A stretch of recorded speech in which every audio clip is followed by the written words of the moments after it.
एक लड़का जिसके पास सिटी में रहने के लिए घर नहीं होता, ये अमीर लड़कियों के साथ अफेयर करता है और उनके ही घर में रहता है। अब आगे क्या होगा ये हम आज की हमारी मूवी स्प्रेड ये 2009 की एक रोमांटिक हॉलीवुड मूवी में देखेंगे। अगर आपको एक्सप्लेनेशन अच्छा लगता है तो प्लीज़ इसे लाइक और कमेंट जरूर कर दीजिएगा। अब बिना किसी देरी के एक्सप्लेनेशन स्टार्ट करते हैं। मूवी स्टार्ट होती है और हम हमारे मेन कैरेक्टर निकी से इंट्रोड्यूस होते हैं। निकी हमसे कहता है, मुझे बचपन से ही पता चल गया था कि मैं बहुत ही स्मार्ट हूँ। मेरी मदर की फ्रेंड्स को मैं बहुत ही अच्छा लगता था। जब वो बड़ा हुआ तो एक फ्रेंड के साथ उसका अफेयर भी हो गया था। उसने हमेशा से इमेजिन किया था कि वो बड़ी सिटी में रहेगा, उसकी बहुत सारी गर्लफ्रेंड होगी, और वो हमसे कहता है कि ये सच भी हुआ है। इस बात में थोड़ा सा ट्विस्ट था। उसके पास खुद की रहने की जगह नहीं थी तो अमीर लड़कियों को ढूंढता रहता था, उन्हीं के साथ वो रहता था। ऐसी एक रात उसे हम क्लब में देखते हैं। क्लब की बहुत सारी लड़कियों को ऑलरेडी जानता है क्योंकि उनके साथ उसका अफेयर रह चुका है। उसने एक लड़की को नोटिस किया जिसके पास सारी एक्सपेंसिव चीज़ें थी। हमारी और एक मेन कैरेक्टर है जिसका नाम है समंथा। समंथा को पार्टी से ज़्यादा देख के उसके पीछे पीछे चलने लगता है। उसने उसका नाम पूछा, कहता है तुम इतनी जल्दी यहाँ से जा क्यों रही हो, मैं तुम्हें तुम्हारे घर छोड़ सकता हूँ। समंथा उसे ज़्यादा भाव दे नहीं रही थी। उसने कहा कि तुम बहुत क्यूट हो पर मैं तुम्हें घर पर नहीं लेकर जाऊंगी। निकी पूछता है कि क्या तुम्हारी शादी हो गई है। समंथा ने ना कहा। वो फिर पूछता है कि क्या तुम किसी से प्यार करती हो। वो फिर से मना करती है। वो क्लियर करती है कि मैं तुम्हें जानती भी नहीं। ये बात सुनने के बाद निकी उसके पास आ गया। ये दोनों एक दूसरे को किस करते हैं। निकी फिर उसके साथ उसके घर पर आ जाता है। वो हमसे कहता है कि लड़कियों के सामने तुम बहुत ही स्टूपिड सी चीज़ें करो तो उन्हें सेफ लगेगा। उसके पास लड़कियों को हैंडल करने के इस तरीके के बहुत सारे रूल्स थे। इसमें वो सक्सेस होता है और आज रात दोनों इंटीमेट हो गए। सुबह होने पर समंथा निकी को उठाने की कोशिश करती है पर निकी उठता नहीं। ये भी उसकी एक ट्रिक थी ताकि वो यहाँ पर रह सके। उसने सिर्फ उसे थोड़ी सी स्माइल दी। समंथा अपना कार्ड छोड़कर गई थी तो उसने उसके लिए फूल मंगवाए। उसे उतना अच्छा कुकिंग करना आता नहीं पर फिर भी समंथा के लिए वो कुक करता है क्योंकि उसे पता है कि लड़कियों को एफर्ट करने वाले लड़के बहुत अच्छे लगते हैं। समंथा के रात पर घर पर आने पर उसे बहुत ही स्पेशल फील कराता है। वो उसे पूछती है, क्या तुम कुछ काम भी करते हो। निकी कहता है कि मैं सब नॉर्मल सी चीज़ें करता हूँ, उठता हूँ, खाता हूँ, पीता हूँ, यही सब एंजॉय करना है उसकी लाइफ है। उसे ज़्यादा कुछ बोलने नहीं देता और ये दोनों फिर से इंटीमेट हो जाते हैं। एक दूसरे के साथ एंजॉय करना यही इनकी लाइफस्टाइल बन चुकी थी। समंथा निकी की लाइफस्टाइल मेंटेन करती है। ये दोनों एक दूसरे के साथ बहुत एंजॉय कर रहे थे। थोड़े दिनों में निकी बोर होने लग गया। समंथा कब घर से बाहर जाए इसका वेट करता था। एक दिन वो कहती है, मुझे मीटिंग के लिए न्यूयॉर्क में जाना पड़ेगा, क्या तुम मेरे साथ चलोगे। निकी ने कहा कि मैं तुम्हारे साथ नहीं आ सकता क्योंकि उसे पार्टी करनी थी। उसे ड्रॉप करता है और तुरंत पार्टी की प्लानिंग उसने स्टार्ट कर दी। निकी का एक बहुत ही अच्छा फ्रेंड है जिसका नाम है हैरी। जब निकी के पास रहने के लिए कोई भी जगह नहीं होती तो हैरी के पास ही आ जाता है। निकी हैरी को भी समझा रहा था कि किस तरीके से लड़कियों को हैंडल करना चाहिए। यह पार्टी में निकी की एक्स गर्लफ्रेंड आ जाती है। वो वहाँ पर तमाशा खड़ा करने लग गई। निकी हैरी से कहता है कि जल्दी से इसे घर पर लेकर जाओ वरना मेरी सच्चाई सबको पता चल जाएगी। पार्टी की सब लड़कियों को बता रहा था कि वो बहुत ही बड़ा मिलीनियर है। एक लड़की ने उसे अप्रोच किया और हाउस की टूर के लिए पूछा। टूर देते हुए फाइनली वो बेडरूम तक आ जाता है और दोनों फिर इंटीमेट हो गए। रात में फिर से हैरी और निकी दोनों हैंग आउट कर रहे थे। हैरी कहता है कि तुम्हारी एक्स गर्लफ्रेंड पूछ रही थी कि क्या उसके जाने पर भी तुमने ऐसी ही पार्टी की थी। निकी ने कहा कि क्या तुमने उसे सच बताया। हैरी कहता है कि मेरे पास चॉइस भी नहीं थी। ये सब करते हुए निकी को थोड़ा सा भी बुरा नहीं लगता। वो लड़कियों के फीलिंग्स के बारे में ज़्यादा सोचता नहीं। पार्टी की सब चीज़ें मेड को क्लीन करनी पड़ी और इसी वजह से समंथा को सब कुछ पता चल जाता है। उसने कॉल कर निकी को बताया कि किस दिन वो वापस आने वाली है। निकी आज बहुत सारी लड़कियों को कॉल कर रहा था तो हमसे कहता है कि अगर मैं किसी भी लड़की को कॉल ना करूं तो मेरा गेम खराब हो जाएगा।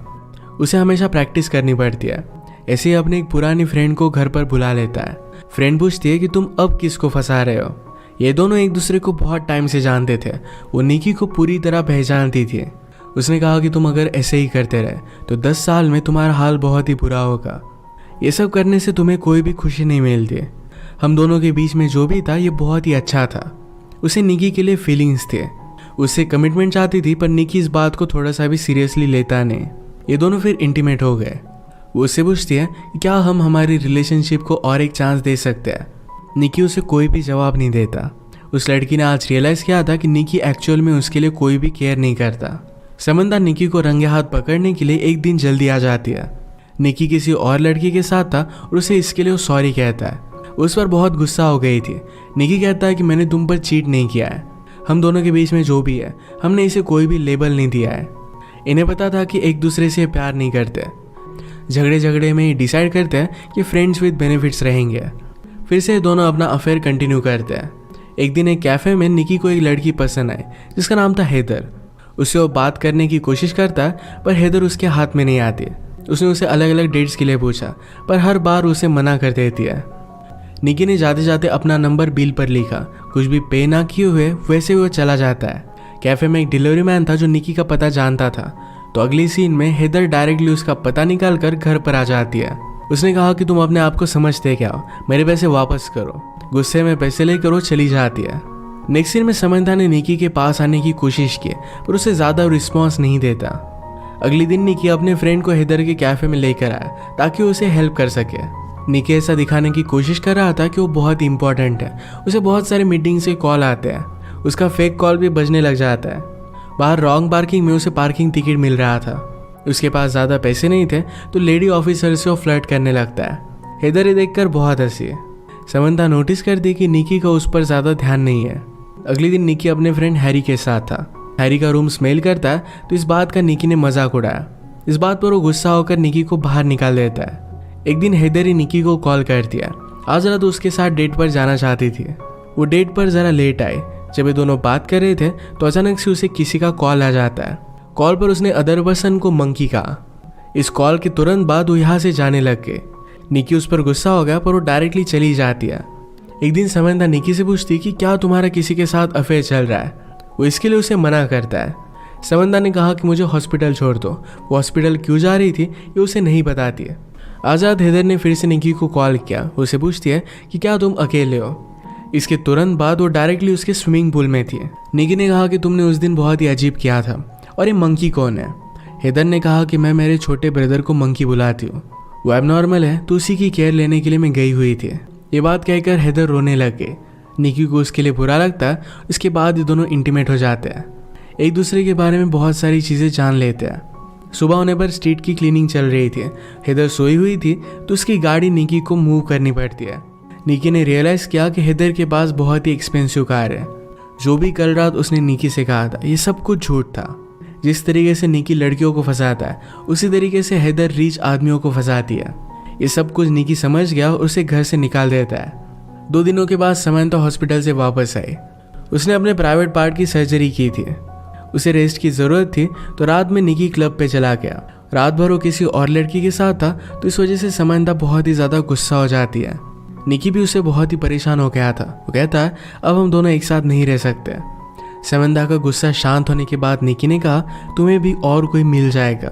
उसे पूछती कि अब तुम कहाँ जाओगे। निकी को कुछ भी पता नहीं था। उसे तुरंत एक लड़की का कॉल आ जाता है तो समंथा इस पर गुस्सा हो गई। निकी का फ़ोन लेकर वो पानी में डाल देती है। अब वो किसी के पास भी नहीं जा सकता। उसे स्ट्रीट पर ही रहना पड़ता है। रात में वो फिर से अपनी ओल्ड फ्रेंड के पास आता है। अब वो उससे कहने लग गया था कि तुम मुझे बहुत ही अच्छी लगती हो।